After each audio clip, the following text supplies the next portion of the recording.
जय हिंद दोस्तों, कैसे हैं आप लोग। तो आज हम बात करने वाले हैं साल 2015 में आई एक स्लैशर फिल्म द पार्लर के बारे में। दोस्तों इस फिल्म की कहानी काफी डिस्टर्बिंग है जो कि आपके होश उड़ा देगी। तो अगर आप कमजोर दिल के इंसान हैं तो आप इस वीडियो को मत देखिएगा। दोस्तों ये कहानी है कुछ अमेरिकन कॉलेज स्टूडेंट्स की जो कि लिथुआनिया में आए हुए थे अपनी वेकेशन मनाने के लिए। इन दोस्तों के नाम होते हैं एमी ब्रॉक, जेसी, स्टेफनी, केविन और केली। और ये सभी मेडिकल स्टूडेंट्स है जो कि वहाँ पे ऐश करने आए थे। ये सभी दोस्त एक क्लब में होते हैं जहाँ पे ये पार्टी कर रहे थे और वो वहाँ पे लड़कियों के साथ होते हैं जो कि वहाँ पे एंजॉय कर रही थी। तभी जेसी अपने दोस्तों के पास आता है और उनसे कहता है कि उसे एक जगह के बारे में पता चला है जहाँ पे सब कुछ फ्री में अवेलेबल है, तो क्यों ना वहाँ पे चले और पार्टी करें। उसकी बात मान के उसके दोस्त मान जाते हैं और उस जगह पे पहुंचते हैं जहाँ पे ढेर सारे लोग मौजूद होते हैं जो कि एंजॉय कर रहे थे। तभी एमी केविन से पूछती है कि यहाँ पे बाथरूम कहाँ पर है, तो वो उसे बताता है कि वो स्टेज के पीछे जाए, क्या पता वहाँ पे बाथरूम हो। उसकी बात सुन के एमी उस दरवाजे के पीछे जाती है जहाँ पे उसे नजर आता है कि वो असल में एक बड़ा सा मैंशन है। जब वो ऊपर जाती है तो एक कमरे में पहुंचती है जहाँ पे कुजास फैमिली की हर जनरेशन की फोटो लगी हुई थी।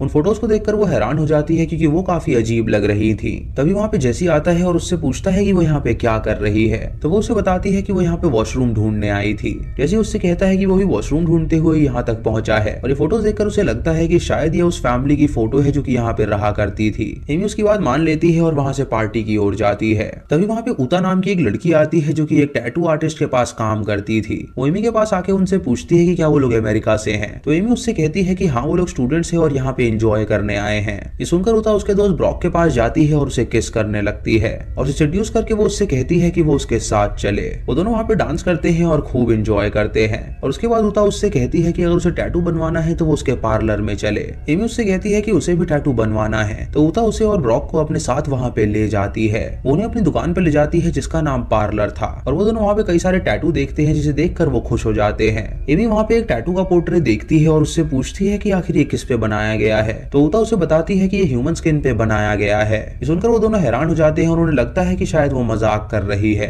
वो उन दोनों को वहीं पे रुकने के लिए कहती है और उससे कहती है कि वो अपने मालिक को बुला के ला रही है। जब वो नीचे जाती है तो कुछ देर बाद उसका मालिक वहाँ पे आता है जो कि वहाँ का ओनर था और वो टैटू आर्टिस्ट था। ब्रूक उसे अपने हाथ का टैटू दिखाता है और उससे कहता है कि सबसे पहले उसने यही टैटू बनवाया था। तो आर्टिस्ट उससे कहता है कि उन दोनों में से किसको टैटू बनवाना है। एमी उससे कहती है कि वो टैटू बनवाना चाहती है, तो आर्टिस्ट उससे कहता है कि वो उसकी असिस्टेंट के साथ नीचे चला जाए जहाँ वो उसका ख्याल रखेगी और वो यहाँ पे उसका टैटू बनाएगा। ये सुन के उटा ब्रॉक को नीचे ले जाती है और वो दोनों वहाँ पे इंटीमेट होने लगते हैं। इधर आर्टिस्ट एमी से पूछता है कि वो किस तरह का टैटू बनवाना चाहती है, तो एमी उससे कहती है कि वो ऐसा टैटू बनाए जिसे देखकर उसे अपनी कोई मेमोरी याद आए। ये सुनकर आर्टिस्ट उससे कहता है कि ये बहुत ही अच्छी चॉइस है और बहुत दिनों बाद कोई ऐसी लड़की आई है जो कि ऐसा टैटू बनवाना चाहती है, वरना लोग दूसरे टैटू को देखकर उनको कॉपी करवाते हैं और वो टैटू का असली मीनिंग जानते भी नहीं है। उनके लिए टैटू बनाना सिर्फ एक फैशन है और कुछ भी नहीं, लेकिन टैटू अपने आप में ही एक कला है जो कि देखकर मेमोरी की याद दिलाए। उसके बाद आर्टिस्ट उसे बुक दिखाता है ताकि उसे आइडिया लग जाए कि उसे कैसा टैटू बनवाना है। एमी उससे पूछती है कि जो आर्ट अभी दीवार पे लगी हुई है क्या वो सच में ह्यूमन स्किन पे बनाई गई है। इस उनके आर्टिस्ट उससे कहता है कि वो बिल्कुल सच है, वो ह्यूमन स्किन है और उसने ये यकूजा से खरीदा था। जापान में एक कल्चर है कि वो ह्यूमन स्किन के टैटू अपने घर में ही लगाते हैं और इसके आर्टिस्ट को वो ढेर सारे पैसे देते हैं। उसके बाद वो एमी की गर्दन पे टैटू बनाता है जो कि उसने पसंद किया था। यहाँ पे उता और ब्रॉक जब इंटीमेट हो रहे होते हैं तो उता उसे सिडेट कर देती है जिससे ब्रॉक काफी डिजी फील करने लगता है और वहीं पे बेहोश हो जाता है।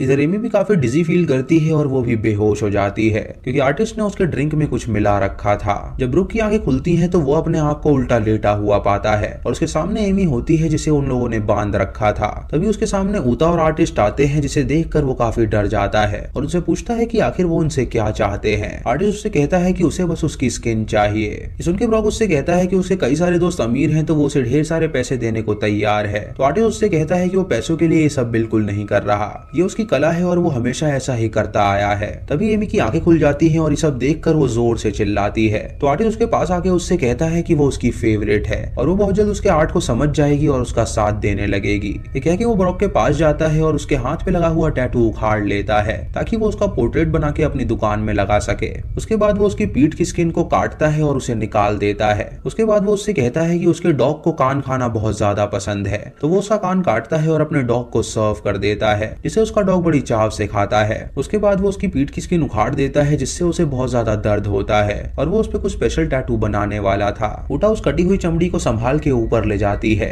उसके बाद ब्रुक के पैर पे कट लगाता है और उसका खून बहने लगता है ताकि ब्लड लॉस होने की वजह से उसकी मौत हो जाए। एमी अपने दोस्त को मरता हुआ देखकर बहुत ज्यादा रोती है, लेकिन वो कुछ भी नहीं कर सकती थी। अगली सुबह एमी और ब्रुक के दोस्त जब उठते हैं तो उन्हें पता चलता है कि वो दोनों अभी तक वापस नहीं आए हैं। ये देखकर उन्हें उनकी चिंता होने लगती है और वो फैसला करते हैं कि वो उन्हें ढूंढते हुए जाएंगे। जैसे उनसे कहता है कि वो लड़की उन्हें लेकर अपने साथ गई थी और उन्हें उस लड़की को ढूंढना होगा ताकि वो उन तक पहुंच सके। इधर आर्टिस्ट एमी के पास होता है जो कि उससे कहता है कि वो उसे कुछ स्पेशल चीज दिखाना चाहता है। एमी उससे कहती है कि वो बस उसे जाने दे और वो कुछ भी नहीं चाहती। तो कहता है कि वो उसके चेहरे पे एक स्पेशल इंक से टैटू बनाने वाला है क्योंकि उसे काफी अच्छा लगेगा और वो 100 बार उसे पिंच करेगा। ये सुनकर वो बहुत ज्यादा गिड़गिड़ाती है और उससे कहती है कि वो उसे वहां से जाने दे। तो आर्टिस्ट उसकी नहीं सुनता और उस नीडल से उसका टैटू बनाने लगता है। इधर वो चारों दोस्त एमी और ब्रुक को ढूंढ रहे होते हैं, लेकिन वो उन्हें कोई भी टैटू शॉप में नहीं मिलते। जब वो एक गली से गुजर रहे होते हैं तो वहाँ पे कुछ शैतान बच्चे होते हैं जो कि उन्हें देखकर गाली देते हैं। तो जेसी को ये बात बहुत ही बुरी लग जाती है। ये देखकर वो उस बच्चे को बुरी तरह पीटता है जिससे सारे बच्चे वहाँ से भाग जाते हैं और जेसी के दोस्त उसे रोकते हैं और उससे कहते हैं कि वो उसे बिल्कुल ना मारे।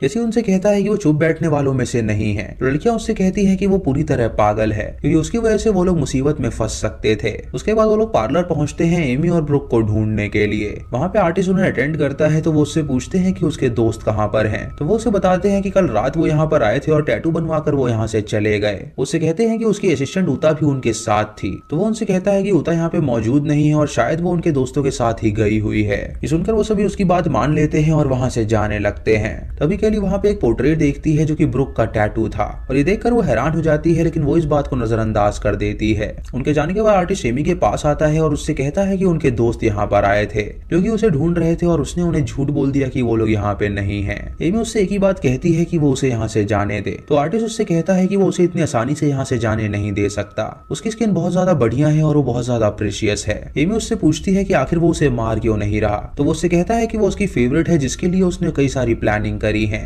इसीलिए वो इतनी आसानी से उसे मौत नहीं दे सकता। उसके बाद वो उसे आईना देता है और उससे कहता है कि वो अपने फेस का टैटू देखे और जब एमी उसे देखती है तो उसे देखकर वो बहुत ज्यादा रोने लगती है। इधर चारों दोस्त फैसला करते हैं कि वो पुलिस के पास जाएंगे और मिसिंग रिपोर्ट लिखवाएंगे। तो जैसे उनसे कहता है कि पुलिस वो रिपोर्ट बिल्कुल नहीं लिखेगी क्योंकि उन्हें खोए हुए अभी 24 घंटे भी नहीं हुए हैं। तो वो सभी ब्रॉक की आखिरी फोटो देखते हैं जहाँ उसका टैटू विजिबल था। तो लड़की उन्हें बताती है कि उसने ये सेम टैटू वहीं पे देखा था। इसका मतलब ये है कि वो आदमी झूठ बोल रहा है और ब्रॉक उसी के पास है। ये सुनकर जैसे उनसे कहता है कि ये सब एक कहानी है और कुछ भी नहीं और वो इसमें भाग नहीं ले सकता, तो वो यहाँ से जा रहा है। उसकी बात सुनकर वो सभी हैरान हो जाते हैं और उसे वहाँ से जाने देते हैं। जैसे एक बार में जाता है जहाँ पे वो ड्रिंक करके एंजॉय करने लगता है और ये तीनों वापस उस पार्लर में जाते हैं जहाँ उन्हें उता मिलती है, जिससे वो पूछते हैं कि आखिर उनके दोस्त कहाँ पर हैं। उता उनसे कहती है कि वो बेसमेंट में है तो वो उनके साथ आए और जब वो तीनों उसके साथ आते हैं तो वो आर्टिस्ट और उता मिलकर उन पे हमला कर देते हैं जिससे वो बेहोश हो जाते हैं। इधर जैसे एक स्ट्रिप क्लब में होता है जहाँ पे उसे एक प्रोस्टिट्यूट मिलती है जिसे वो अपने साथ रख लेता है और जब उसे अपने दोस्तों की चिंता होती है तो वो उन्हें ढूंढने के लिए जाता है। इधर उसके दोस्तों की जब आंखें खुलती हैं तो वो सभी अपने आप को बंधा हुआ पाते हैं और एक लड़की को उन्होंने लिटा रखा था जो कि बुरी तरह जख्मी थी।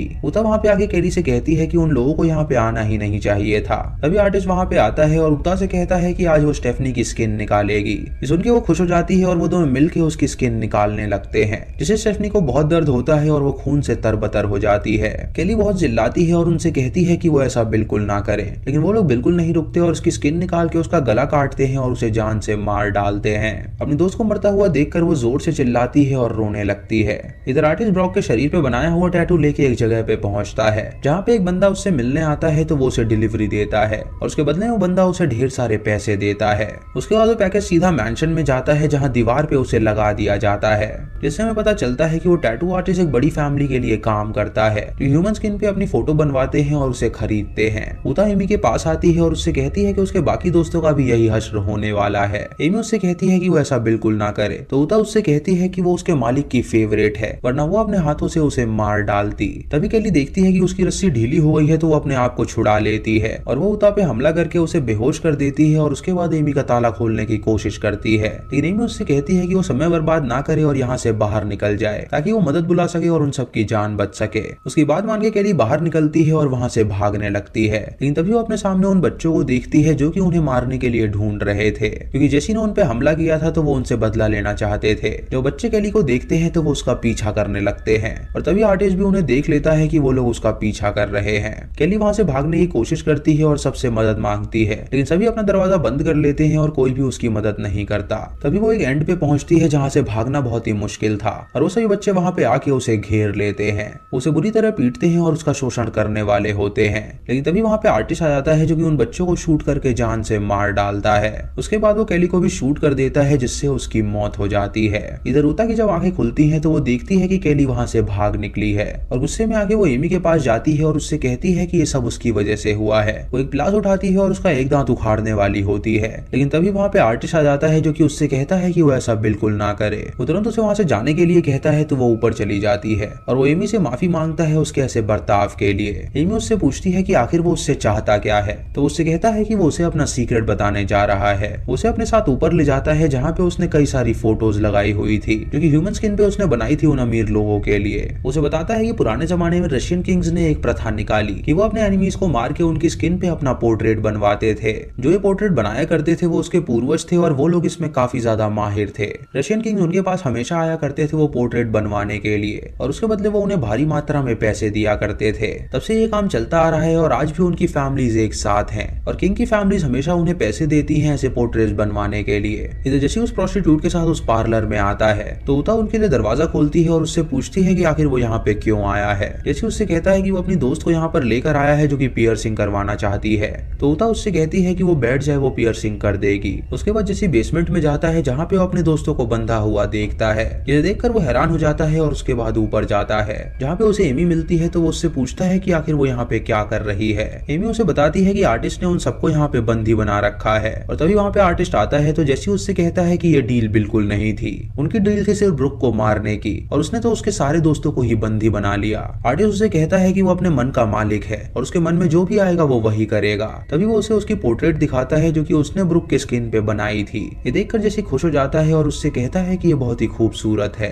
एमी को कुछ भी समझ में नहीं आता तो वो उससे पूछती है कि आखिर वो किस बारे में बात कर रहे हैं, तो आर्टिस्ट उसे सारी बात बताता है। वो उससे कहता है कि जैसी जो उसका दोस्त है वो कुजास फैमिली का मेंबर है और वो उनका आखिरी वंशज है, तो उसके लिए उसने पेंटिंग बनाई है। उनकी फैमिली के लिए ही सदियों से काम करता आया है और हर साल ये फैमिली अपने दोस्तों को यहाँ पे लाती है और किसी एक को चूज करके वो उसकी स्किन पे पोर्ट्रेट बनवाती है। ये सुन के एमी समझ जाती है कि वो दोनों मिले हुए थे, लेकिन जैसे ये नहीं चाहता था कि वो एमी को चोट पहुंचाए तो वो उससे कहता है कि वो एमी को छोड़ दे, लेकिन आर्टिस्ट उसकी नहीं सुनता और उसे ही सीडेट कर देता है, जिसे जैसे बेहोश हो जाता है और उससे कहता है कि उसका पिता उसे बिल्कुल नहीं छोड़ेगा। इधर उता उस प्रोस्टिट्यूट को बुरी तरह पीटती है और उसे जान से मार डालती है और उसके बाद एमी अपने आप को आजाद कर लेती है और उता के पास जाती है उससे लड़ने के लिए और उसके बाद वो उसका गला काट देती है जिससे उसकी मौत हो जाती है। वो जेसी से बदला लेना चाहती है तो आर्टिस्ट उससे कहता है कि अगर वो चाहे तो वो उसे मार सकती है और उसके बाद वो जेसी की ही स्किन निकालती है क्योंकि उसकी वजह से उसके सारे दोस्त मारे गए थे। फिर हमें कुछ दिनों बाद की कहानी दिखाई जाती है जहाँ पार्लर में आर्टिस्ट को देखते हैं जो कि टैटू बना रहा था। तभी वहाँ पे कुछ लोग आते हैं टैटू बनवाने के लिए और एमी अंदर से बाहर निकलती है और उनसे कहती है कि पार्लर में उनका स्वागत है। तभी वहाँ पे हम एमी का पोर्ट्रेट देख पाते हैं जो कि जेसी की स्किन पे उसने बनवाया था। यानी दोस्तों एमी आर्टिस्ट के साथ मिल गई थी और वो पूरी तरह ब्रेन वॉश हो चुकी थी और वो उसके साथ काम करने लगी थी क्योंकि उसका लाइफ में कोई और एम ही नहीं था। दूसरी फिल्म काफी अच्छी है और आपको इसे एक बार जरूर देखनी चाहिए और आप ये सुनकर हैरान होंगे कि इस फिल्म को सिर्फ 20 दिन में ही शूट कर लिया गया था। इस फिल्म में जो मेन एक्टर है जो कि आर्टिस्ट का रोल निभा रहे हैं इन्हें आपने कई सारी फिल्मों में देखा होगा, तो अगर आप इनकी कोई और फिल्में जानते हैं तो कमेंट सेक्शन में जरूर बताइएगा। दूसरी फिल्म जब रिलीज करी गई थी तो उसे मिक्स्ड रिव्यूज मिले थे, लेकिन मुझे ये फिल्म काफी पसंद आई तो आप इसे एक बार जरूर देखिएगा। ये फिल्म शायद हॉस्टल मूवी से इंस्पायर्ड है क्योंकि ये उसी का वाइब देती है। इस फिल्म में कुछ सीन्स है जो कि बहुत ज्यादा डिस्टर्बिंग है, जैसे कि आर्टिस्ट का अपने विक्टिम्स को मारना। दोस्तों आपको ये कहानी कैसी लगी आप हमें कमेंट सेक्शन में जरूर बताइएगा और चैनल पे नए हैं तो इसे सब्सक्राइब करें और बेल आइकॉन दबाएं नोटिफिकेशंस के लिए। दोस्तों वीडियो को लाइक और शेयर करना बिल्कुल मत भूलिएगा। तो मैं मिलता हूँ आपको अगली वीडियो में, तब तक के लिए जय हिंद।